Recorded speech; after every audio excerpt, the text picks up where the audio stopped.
This is the With All Due Respect podcast presented by Mo Knows with your girl, Lady Simone, Mr. McFly, and me, your main man, Mo. So we have ourselves a special guest on the podcast today. We have Mr. Tyler Butler of Enough with the BS Sports podcast and also owner and operator of Sports and Culture Sports Media Outlet. Try to say that 3 times fast. What's going on, Tyler?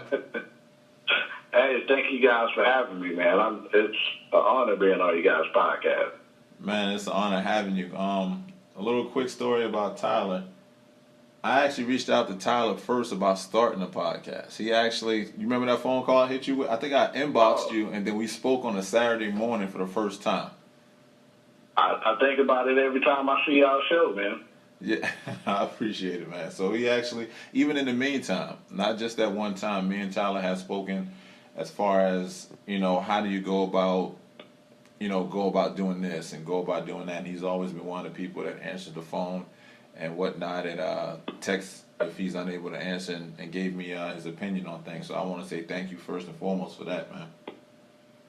Nah, my pleasure. And those conversations we had, all the personal ones, I would like to, personally thank you for always reaching out. I don't even have to text, man. You'll be one of the first to call. So thank you for all those phone calls. They got me through some hard times, man. No problem. I actually prefer talking, man, than texting. You don't really get a good opportunity to feel that emotion or the cadence of someone's voice. And if I got your number, I'd rather, it could be I'm 38 years old, nonetheless, but I just prefer to talk. I think a text should just be like, yo, stop and get some milk. You all right? I don't think a full-fledged conversation should be sent through text messages. But I'm starting to realize that with the younger generation, they prefer to have a full-fledged conversation over text. But then when you try to hold a conversation with them face-to-face, it's a lack of. So, nonetheless, I don't want to get long-winded on that. That's for a whole nother podcast. But I want to just jump right into this. What's your hang-up with Penn State, man? Yeah, hi. Penn State. So, I got as everybody should, a low tolerance for child molestation. And I felt like when nobody really talking about this situation, and he was about to, I think he had a court trial at the moment. So I did about a month's worth of research on the university, and their head, he was the defense coordinator, Jerry Sandusky. I called a lot of lawyers, a lot of former parents that went to the school, and just really conducted my own investigation and put it on a podcast. That turned out, still to this day, my highest rated show. And it was so high that it got all the way up to Penn State University, where the president of the school personally emailed me demanding that I take down the podcast. And I just told him, it's freedom of speech. You can kick rocks. How about you do something with all them child molesters running around your campus? Take that down. So every year, if Penn State lose a game, I troll them. Whenever there's an anniversary to when Jerry Sandusky went to jail, I personally email the AD or I tweet to Penn State. Like, I see you little sick freaks still got people running around. So I just troll them, man, every chance I get. So that definitely felt like it was a milestone. It actually put the battery in your back when you actually saw an email from Penn State. How did you feel when you initially opened up your email and saw that from Penn State? Did you believe it? Man, I thought it was a joke because I got a lot of their fan base. They killed me on Twitter. So I just thought it was one of them. And I Googled his name. And, of course, the idiot left the telephone number at the bottom of his email. And I called it, and sure enough, it was the president of Penn State University. And the voicemail I left for him, I wish I could have recorded it because I went off. Tell me this. 15 minutes of profanity laced. It was gruesome. Tell me this then. With that being situated with the Penn State, do you feel like Joe Paterno should have indeed been fired? Yeah, absolutely. He should have been in jail because he covered it up. Did he cover it up? That's a fact. Oh, yeah, absolutely. He knew everything Jerry Sandusky was doing because the parents and the people who was getting molested went to Joe Paterno. But Joe Paterno never would take it to the authorities, and there was a lot of information that he kept internally. So, yeah, I thought it should have been life in prison along with his boy. But he died before that happened. Yeah, I think he died. It is what it is. It died shortly after he took his statue away. I think he literally died from a broken heart, to be completely honest. Yeah, I said that. I said it. Especially at his age. I think he died from a broken heart. I think he was late 70s when he died. So, yeah, I think, again, the football is literally all he had. And, again, pretty much prior to, he was actually a legend with the whole football, like, as far as in the college community. He was one of those big-name coaches. Yeah, within that area, Joe Paterno died. Definitely. And that's why the cover-up was so big, because nobody's going to tell on God. I guess one of God's sons, should I say. So yeah, if you're under the umbrella, you're typically good. And again, sometimes when you're so powerful, you might overlook some things, or you might try to view people differently, especially one of your sons like Sandusky. But again, what they were saying he was doing, again, I agree with you, was heinous acts and should definitely be prosecuted. And clearly he was. And Penn State had a very long, I'm not sure the actual terminology, regarding recruiting. They were penalized very heavily. Do you agree or disagree with that? Yeah. It's the actual school. I mean, no, I agree with whatever ramifications that they face, but it was so, with the Penn State situation, it was so much deeper than just the university. Like, it leaked into politics. It was in the police system. That was the most corrupt situation I've ever seen out of an area until I started researching the stuff about the Catholic priests in the exact same area. So something about Pennsylvania that's not right. That's a Big Ten school, right? Yes. All right, so with that being said, that's big money right there. So with it being big money, that's going to be politics all day. So if it's big money, I mean, everybody got to get some. That's the only way you can hide a lot of money. It's by spreading it through to the cops, to the politicians, whatever the case may be.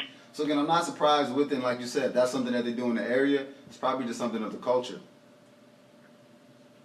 Oh yeah, it's definitely a culture-like atmosphere, because if you can stomach what happened at a university and continue to let that go on,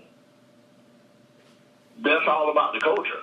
Everybody accepted the fact, and, that being in the Big Ten, they weren't the only school that had those type of sanctions. You had Michigan State, and we did one about them too, where the Olympic coach was a doctor on their campus, and he was raping all his patients. Mm. So there was another school and another cover-up in the exact same conference. And definitely money in politics was involved. And with that right there, you touched on something real brief is with your last response. The doctor, the Olympic doctor, what was it, Larry Nassar? I would guess that's probably Larry Nassar. I guess that's that has to be in your top 5 or top 3 viewed, listened to podcasters as well, because I was actually listening to it, and I called you. I was like, look at me, I have a daughter. I have a 2-year-old daughter now. She was 1 at the time. I just can't listen to this right here. And you was like, I understand. I definitely understand. So what was it that, outside you having a daughter, what was it that actually led you to really jump on that? Because that's definitely a sensitive topic. I don't see how emotion couldn't got the best of you and you still was able to maintain throughout it.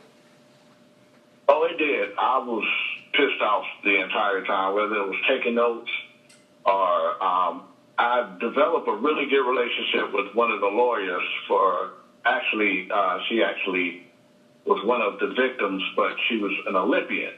And I got in contact with her lawyer, and we actually developed a pretty good bond where he was feeding me information.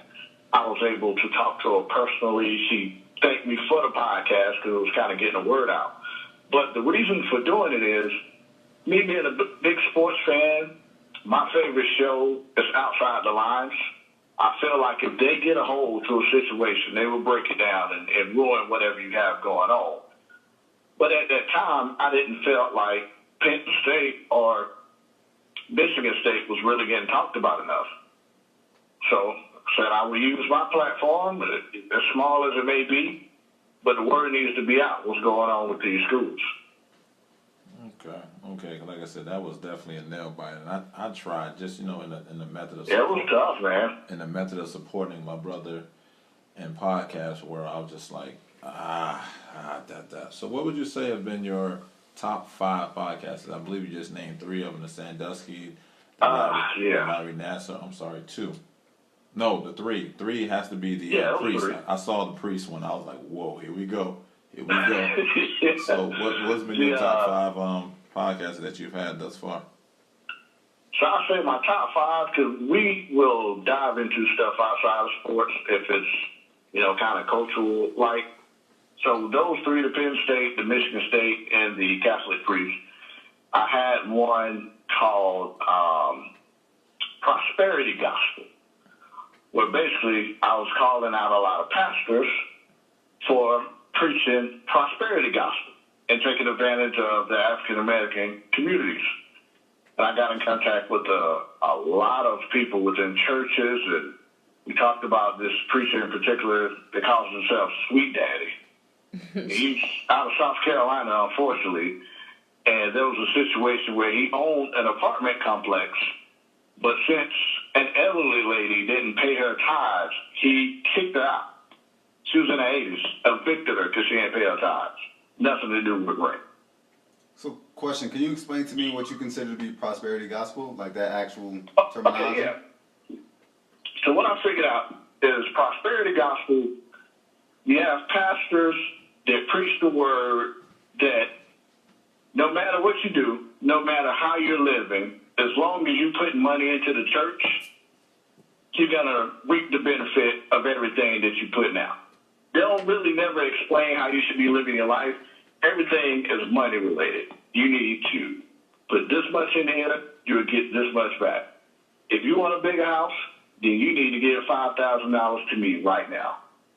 Or those preachers you'll see online, the 1-800 preachers, yeah, if you call 1-800, praise Jesus, and put in $50, your blessing will be here tomorrow. Prosperity, that's all it is. Gotcha. Money. Makes sense. Okay, fair enough. Creflo Dollar, that's the number 1. The $42 million jet that God said you should have? Exactly. Yeah, that was interesting. So I have a question, Tyler. When you're doing all of this, because it sounds like, you put so much into it when you're researching for your podcast and when you have these different people on, how do you separate your emotions from the topics? Because you touch on some very, very intense topics. Like, how do you separate yourself from that and also allow the conversation to also flow when you be genuine about it? Yeah, that's a great question. I'm a pretty emotionless guy. I'm very monotone. I'm very even keel unless I'm watching my team. So when I'm going over these topics, I'm upset, but I'm not overly upset where it clears my mind. I'm always focused. I'm able to get everything done. It usually takes a couple of weeks because, not going to lie, the Jerry Sandusky, because I have a daughter, I had to stop for a couple of days and just let that marinate because I was extremely ticked off researching that and just talking to people. But just like a reporter, and, I go to school for journalism, if you want to be able to break the story, you have to come in emotionless. And you have to be able to get both sides of the stories. Mm-hmm. Get their story, put it out, let the people make their decision. But you can't come in picking favorites, or your story or your podcast is going to seem very one-sided, and you're not going to be able to get the entire story out. Okay.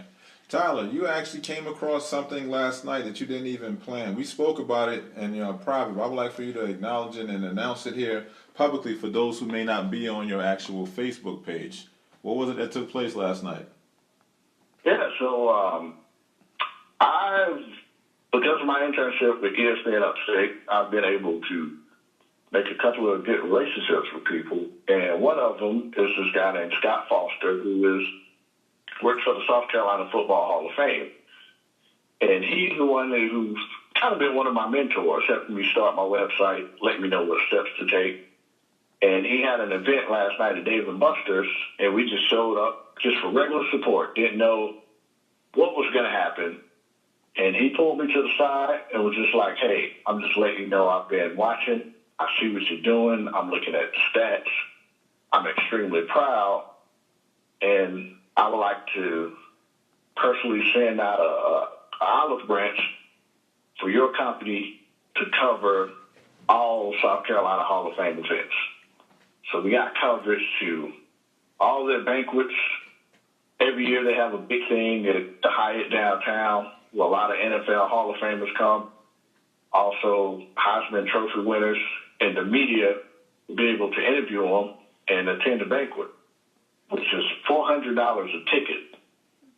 I now can go for absolutely free, cover anything I need to, and that's all kind of excellent content that really only ESPN or News Channel 4 would get. But my itty-bitty company that just started up in August, I now have the same access they have without a penny out of my pocket. Congratulations, man. Congratulations to that right there. That's a big Thank deal. you, man. I appreciate that. When I saw that last night, man, I was real hyped. That is awesome. Sounds And good, man. one question that I have that I think a lot of the times, because one thing you say, your itty bitty company, and I think, you know, sometimes we undergrade ourselves. But I want to ask you, can you tell the people, like, what got you to this point? Like, a lot of the times we only see, like, this right here. We only see the successes. You know, can you kind of tell us, like, what got you to this point in that journey? You know, so, because there's somebody that maybe listen to this podcast and that's going to listen to your podcast and say, you know what, I want to get there, but they don't know all that you had to go through. So can you just briefly share just pieces of that with us? Yeah, well, it's kind of lengthy because it's a two-part of how I started the podcast and the company. But the podcast was started because I was severely depressed, battling depression. And there was one night that I was going to kill myself. I went downtown with a gun, had enough. And I know a cop stopped me, talked to me, brought me home, and I went immediately the next day and spoke with a doctor. And he was just like, well, what really makes you happy? And I remember I told him, you know, my family. And he said, okay, no. Outside the family, what makes you happy? I told him sports, talking sports with my brother, Josh. That's my co-host. He said, well, maybe you and Josh need to figure out where you can talk more often about sports. And that's when I figured, man, we should start a podcast. We did the first show in my car with headphones. And I just researched to see how I can make it better. And that sparked enough for the BS podcast from depression, doing something to make me happy. The website and the company came from my internship at ESPN Upstate. And I was getting so good at the job where they stopped assigning me stuff. Like I was responsible for NBA content for their website, but I would feed it through this other guy who worked there, where he stopped posting all my stuff. Because I later found out he was jealous because he thought I was taking his job. Oh, wow. So he sabotaged me. And I got overly depressed about that because I still battle depression. Mm-hmm. And I'm like, well, what can I do? Because I really, really like covering teams and covering stuff. And I watched a Damon Dash interview on Breakfast Club. And he was talking about being your own boss and leaving a legacy for your children. Mm-hmm. So you know what? I will become ESPN instead of working for them. I'll be here. I start my own company. I cover teams around here and put them on my website. And lo and behold, man, I started a GoFundMe. People donated, and website was up. Now I'm just living my dream, all off of suicidal thought. Wow. Speaking of that suicidal thought, the last episode that we actually had, we had a gentleman, a friend of mine, Mr. Lloyd Hill, author of Open 80. And the book was pretty much, he was just telling the story of he was dealing with a mental illness of schizophrenia.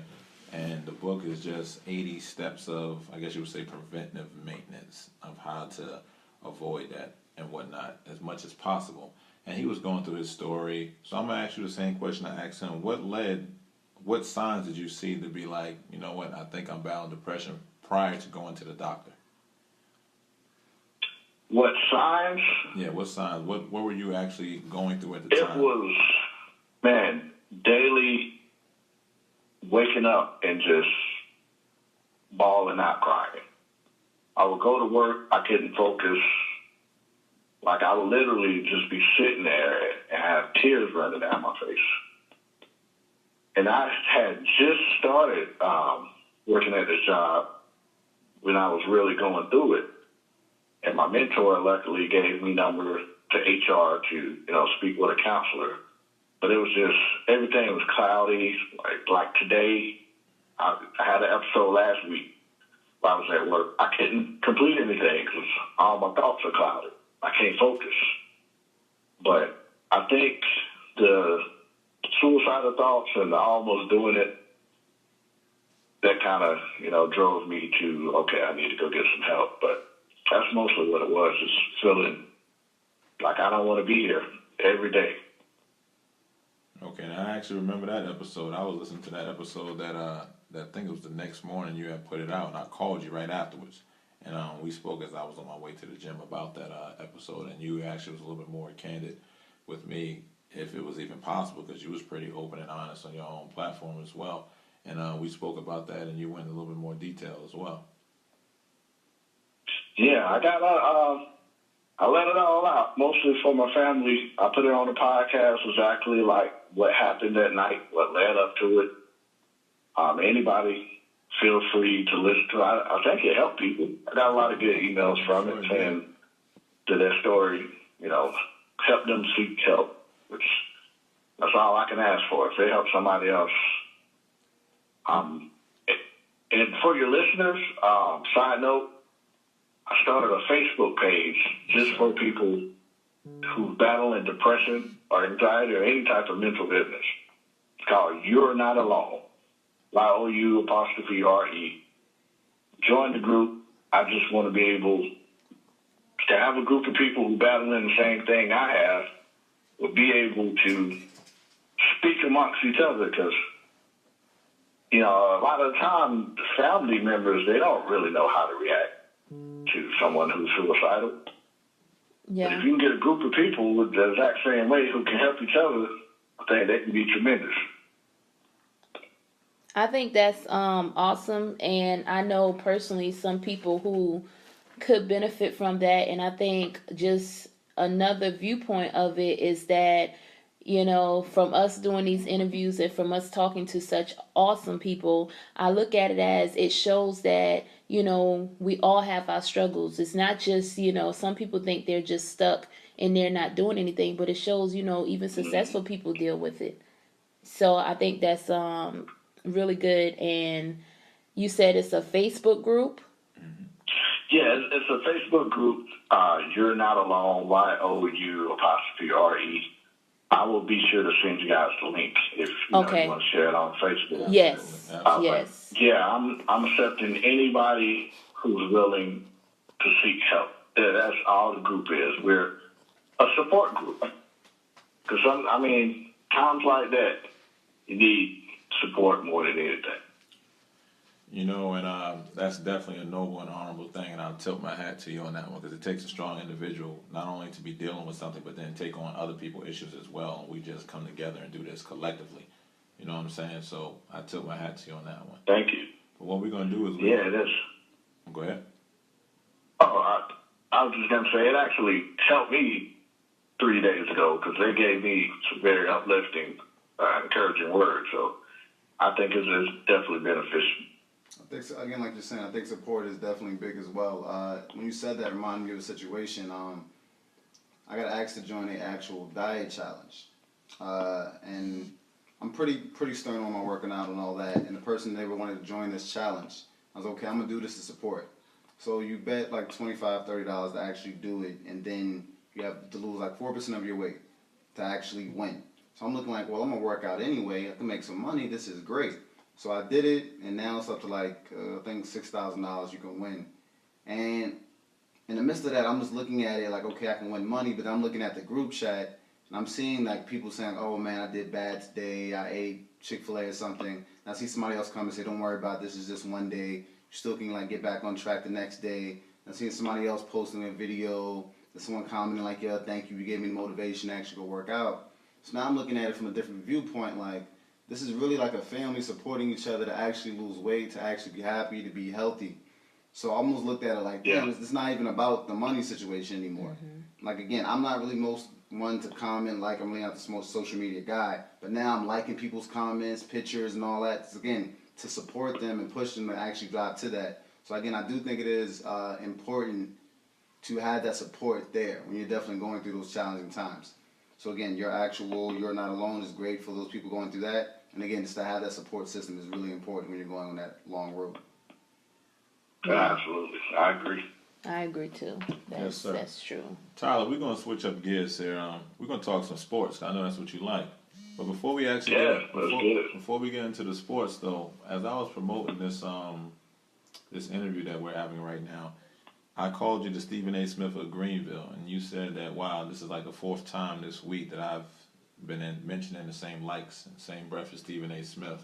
So my question is to you, how do you think you would fare if you was on that show with Stephen A. Smith and Max Kellerman, or if you was on it with Shannon Sharp and Skip Bayless? How do you think you would fare? Because I've seen some celebs that held their own. I was surprised Charlamagne did so well. I was surprised. Well, I didn't even watch that one. Yeah, Charlamagne did all right. He did all right. And then he did. I remember that. And Wale did all right. Of course, he's a big. And Wayne did.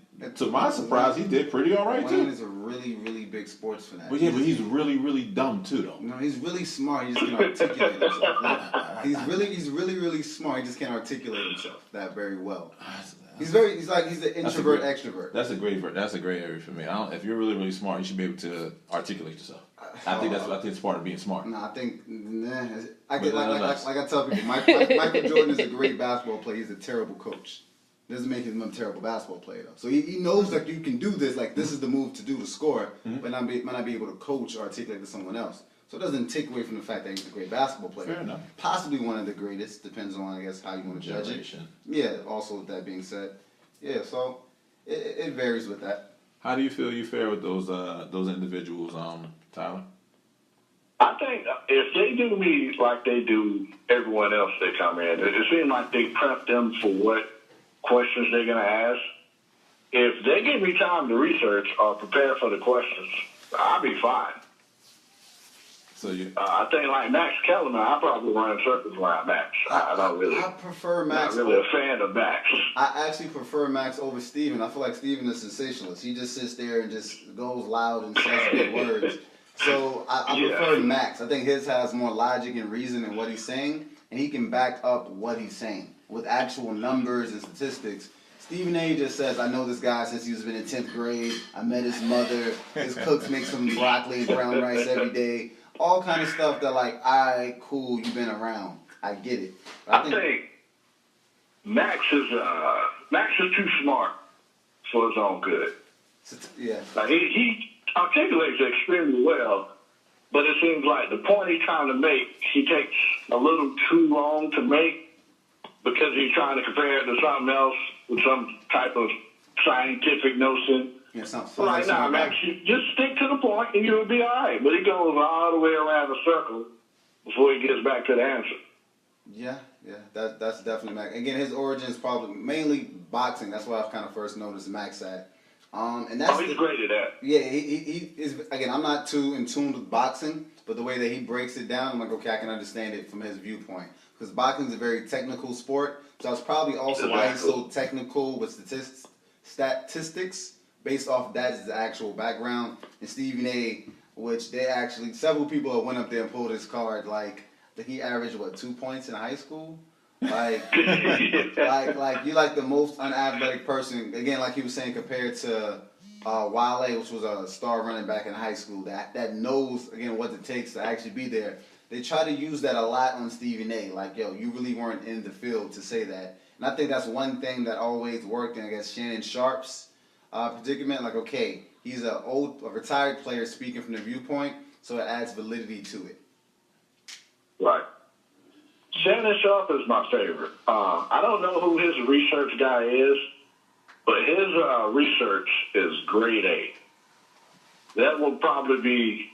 I would be nervous going to get Shannon because of his research guy. I think the way Shannon comes across is just like the average Joe can recognize what he's that uncle at the cookout sitting there talking college sports. It works out. It works out very well for him. Honestly, I didn't think that I was gonna like him at all with that standpoint.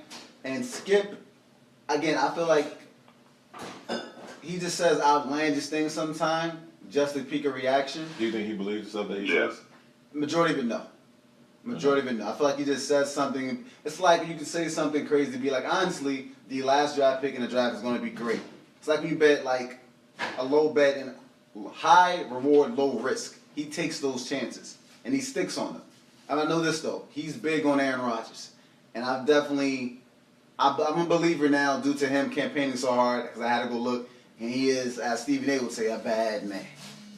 But again, it's just different styles. But again, I definitely like the whole Shannon Sharp and Skip, how they actually work now compared to more of what Max and Stephen A. have.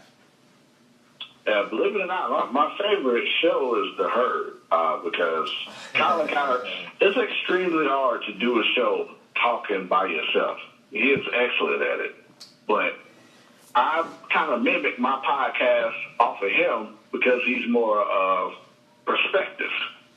Instead of just pulling out stats or just trying to play to a certain fan base like Stephen A. and Skip would do, Colin will state something, but he will give you the perspective of why he's stating it.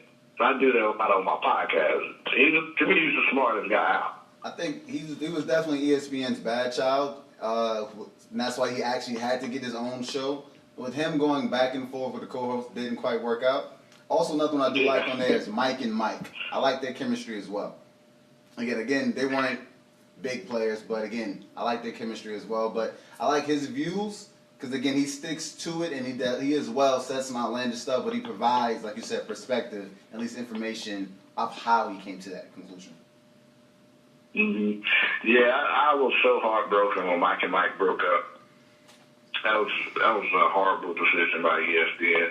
Yeah, as well with Jamel and Mike. They rebranded. They're not making any good decisions as of late. Nah, when they bought Disney and they got a little too political, they couldn't quite say as much with sports. And sports is, no one expected for sports to be political all of a sudden. So for a ESPN to now be somewhat political and still have Disney, that's a very thin line that they can actually tread to actually speak the truth. And with people like Jamel and Michael Smith, it's hard to kind of have those kind of people. Yes, they don't. To me, I don't think they have any credible people working for them anymore. A lot of their journalists are brand new, and the majority of the people that used to break the news for ESPN, they've let them go. So it's completely different. They go big with the NFL with Adam Schefter. Like, again, he gets all the breaking news on there. You have the NBA guy, his last name starts with W, can't remember. He breaks a lot of their big news. Yeah. That's pretty much the only two headliners that they have. That's it. And honestly, that might be enough. That might be enough just to hold it down because they do get the first line information, Adam Schefter, with anything NFL related. And well, as far as information, that's great. Because those two are the best. Adam Schefter is definitely the best in the NFL. Wojciechowski is the best in the NBA. Mm-hmm. But when it comes to their shows, like the First Takes and High Noon and even Sports Center now, I can't even watch it. Yeah, Sports because a lot of the people they had on there are gone. Sports Center is not the same, but another one where they actually have with Jalen Rose and Jacobsy, that's the early 7:30 slot. I like them as well. I do like them. They are pulling that show. Oh, damn. Okay, well. Yeah, it's not doing that well. They're supposed to be pulling that in a couple of months, unfortunately. I think they need a better time slot than that. I'm getting ready for work, getting ready for school, not really paying attention. They need a more prime time slot. Yeah, but I'm with you. I like the show. Yeah.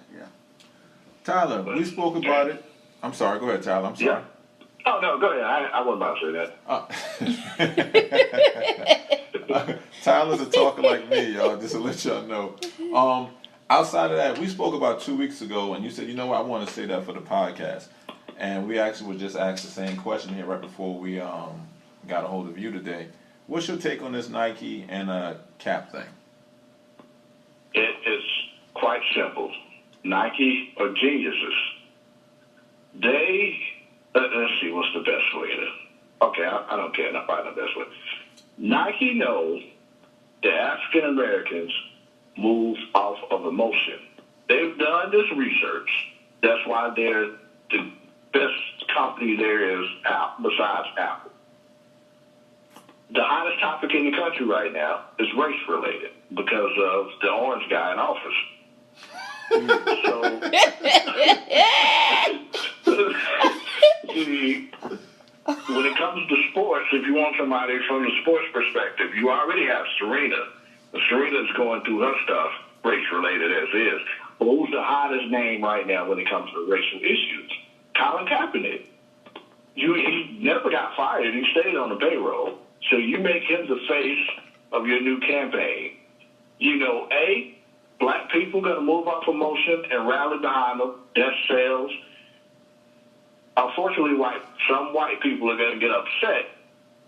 And they did as they started burning merchandise. But what that does is, when black people see white people upset, especially a certain product, they're going to be more not reluctant, but they're going to put more forth the effort into getting that product just to piss off white people. So Nike knew. It worked perfectly. They had the highest stock rate they ever had in centuries, all because they fed off of people's emotions, which is a genius marketing scheme when it comes to business, and it worked. Sales are booming. Everybody want to wear Nikes now. And with that, like you said, Nike is great for marketing. Like, literally, the CEO of Nike graduated from Oregon. If you look at their field, they have the most unique college field ever. Literally, it changes colors from almost game to game. They have the best They have the best uniforms out of any college team. He's dumping crazy amounts of money into it. And again, I never looked at it from an emotional standpoint. And like you said, if you're pissing off white people, black people typically want to get aboard. Like, I like that. Exactly, yeah. Where are we going? It doesn't matter. I know what we're doing. So I looked at that standpoint, but a lot of people have also said Nike is eating on both sides of it. Because they do have a 10-year contract, They do have a contract currently with the NFL. So the jerseys are indeed Nike, and you have Colin Kaepernick that's going against the NFL. So somebody said that they're literally eating on both sides. But the way that someone explained to me now that I look at it, because I agree with the first view, is that they have the NFL, well, they can't break a contract. So even when you're on the field and all those jerseys say Nike, now Nike is now associated with Colin Kaepernick even more. So it's adding even more exposure to the situation. So they kind of got the NFL by the balls, which was, again, ingenious. Yeah, Nike, I would never question anything Nike do. Those are some smart individuals over there in office. And yeah, with them being over the NFL, it's more like they pulled a trump card. Because what is the NFL going to do? Not wear the jerseys, not wear the merchandise? Can't break a contract. Yeah, it can't break the contract. So it's more of a Nike pulling the trump card like, yeah, we got all of your money. You're going to wear our merchandise. And not only are you going to wear my merchandise, look up on the scoreboard, and you're going to see Colin Kaepernick, big face with a Nike check on it. So screw you, NFL. I don't really care. I got your money. Right back at it. It was genius. What a smart company, man. Checkmate, baby. Checkmate. And I do stop with checkmate, Nike check. Go ahead, though. Y'all have that. I'll be honest, it's really impressive, Tyler, how much research you do. I knew you did your research, but to this extent, to the point where you knew that the Jalen Rose show was about to get canceled 2 months and some months or whatever down the line, it's really impressive how far you actually do your research. Yeah, no problem. Yeah, that show's on the lifeline. So any moment now. And it shows how dedicated you are to what you do. And I have a question.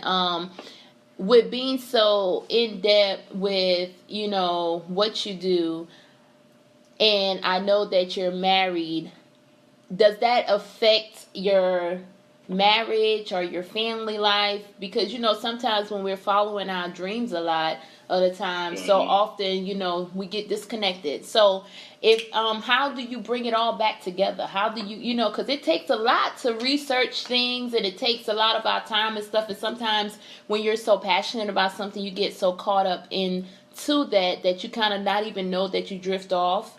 So how do you bring that all together? Yeah, that's a good question. And I try my absolute best to make sure I have time for my family. I know there are certain weeks where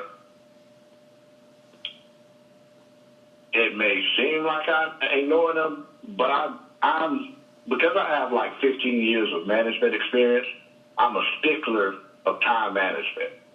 So when I do my research, I know I have an hour-long lunch break. I eat for 30 minutes, then I research for 30 minutes during the week. I used to record on Sunday. So Saturday, I would just wake up in the morning before my family is even awake, write the podcast, get my sound bites, that's done. Now I have the whole Saturday, pretty much with my family. So it's never really interfered because I'm really, really good at time management, and I will literally, and if I feel like I'm running out of time, or if my daughters or something have something going on that weekend, I just won't record. Because you gotta keep that family time. With the business, I keep them involved. Like my wife is my photographer, so whenever I go cover a team or any type of event, she's right there beside me. And I'm planning on integrating my daughters as well. Just I have a little one and a teenager. They really don't want to come to sport events, but it's definitely important to prioritize your time so you won't forget about your family. Okay. I actually need to hear that myself. Cause with me in the midst of doing this being new, and there's other things that I'm individually working on. Family time definitely gets sidetracked at the time, and of course, while you're doing it, you're definitely keeping them in mind, and you're actually doing it for them. But it's kind of hard to convey that message to your kids, and let alone your significant other, in those moments. Yeah, it's just all about preparation, prep work. I know if I have a big show on Sunday that's going to take about a month's worth of researching, I will either get up in the middle of the night while everybody is asleep, read for like an hour, or do it on my lunch break. I just try to find spare time where I do have, or I take advantage of when I know my wife is going to be helping my daughter with homework. Well, okay, so that's probably going to be from 6 to 8. So those 2 hours while she's helping her, I'm in the living room researching and reading and jotting down notes. It's probably kind of ADD, but I time everything. Like today, I had everything timed out where I will be on with you guys at 4, but we stayed over in church, so they threw me off and it drove me nuts. Like if something threw off my time, I go crazy. But that's a good way. My whole day is mapped out from the time I wake up, usually to the time I go to sleep. That's kind of like a good way of looking at things, and I think a lot of us can take something from it because, I'm this person more so, I do my best work kind of like what some people call last minute, but for me, that's just my minute.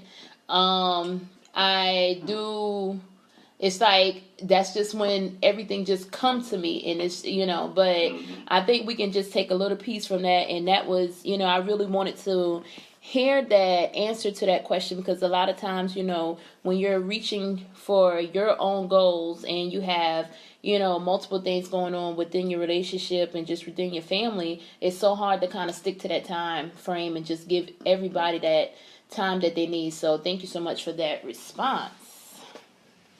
Yeah, no problem at all. Actually, another thing I do for the month, I would say I'm going to record 2 weeks, but 1 week, that whole weekend was dedicated to them. That way I'm constantly not working on something. And something, you need that time to yourself and with your spouse. This is true. Get away from research and clear your mind, have some fun. This is true. But Tyler, before we end this podcast, man, because again, like you said, you're a stickler for time. I want to talk about the South Beach thing, man. How did you bring the South Beach to the upstate? That's where I first met you, and when I first spoke to you, I was like, yeah, that's kind of my claim of fame right now, is bringing the South Beach. It really was, man. Me being at Foot Action, not really getting merchandise because anybody in Greenville know that Foot Action store is in the corner. so nobody pays attention to it. And I would get in good with other managers when we have managers meeting. The biggest stores doing millions and millions of dollars. And I figured out a way to really manipulate the system. With Foot Locker, they go based on what you sell either within the first hour of having a product or what you sell within a week. So if I could get them to send me certain SKU numbers of hot shoes, like Alabama, I had a guy in Alabama. That's the highest Jordan market in the country. Don't nobody know that. Wow. They get like 300 pairs of Jordans at a time. Everybody else get 40 to 50. I would hit him up and be like, hey, send me 5 of those. He'll send me 5. I would already have my dope boys lined up. So as soon as I get them in my shipment, I call them. They come within 30 minutes. Them 5 shoes are gone. So when that LeBron came out, he came out with a black one and a gray one first. I ran through them. Because of that put my little store on the map. And talking to merchandisers, and I told them weirdly, I did research before. So there's a South Beach LeBron coming out. I got to have this. Look at my numbers. Look how I'm selling these LeBrons. And he agreed. And he sent me 42. And I was the only one outside of Miami in the South that had South Beach in Greenville, South Carolina. And I actually bought a pair. I came in there, I saw it just off the humbug, and the only pair y'all had left in there was a size 8, and I bought it with intentions That shit was hot. With intentions on flipping it. It didn't work like that. So it didn't work like that. I remember that, dude. I wear size 13. I brought them joints right back. Did you sell it? No, I brought it right back to y'all like a week or 2 later. I wish I'd known now. Man. If I'd known it now. Do you know how much that shoe is worth now? Yeah, kind of, sort of. More than what I paid. Yes. More than what I paid for it that day. That shoe worth like $2,000 right now. Thanks a lot, Tyler. I appreciate that. I appreciate that, Tyler. That's a dope story. It really is. That's wow. That's mind blowing. That I was literally just looking like, damn, I would like me some South Beaches. Like, not the first ones, the second ones they did, the gray ones. The originals, I think, are the better out of all them Johns. The original, because that gray, I think, kind of threw the second ones off. Remember, we went to go camp out for the second ones, like 5 of us. We went to like 2 different malls in Charlotte, and we was just. I actually called in to work that day. I got to ask out on those stuff. Yeah, I would like a pair of South Beaches. Just to have in the collection. All right. Yeah. Well, Tyler, I appreciate you, man, for coming on the podcast here today, my brother. Nah, thank you guys for having me on, man, and just, I'm extremely proud of what y'all doing with the podcast. Thank you, man. I will say this is probably one of the smartest podcasts out. You don't do a lot of cussing and nothing retarded, so I love listening to the show. Keep it up, bro. All 3 of you guys. All 3 of us. Appreciate it, bro.